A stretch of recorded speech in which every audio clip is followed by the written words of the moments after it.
मगरबी बंगाल की सियासत के मंझे हुए लीडर साबिक एमपी वो विधायक भगवान गोला इदरीस अली एडवोकेट अब इस दुनिया में नहीं रहे। गुज़श्ता कल जुमेरात की रात 2 बजे अपने हकीकी मालिक से जा मिले। वो काफ़ी दिनों से एक प्राइवेट अस्पताल में ज़ेर इलाज थे।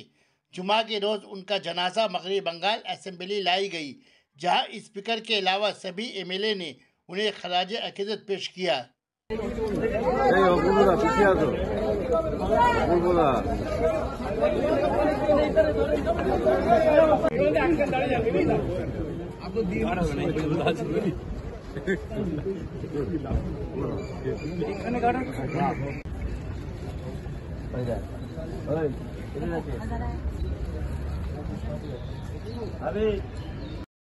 দাদা আপনি বই নিয়ে একটু শুনুন না।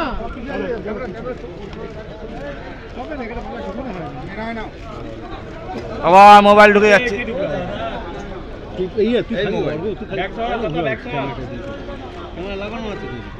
আরে মোবাইল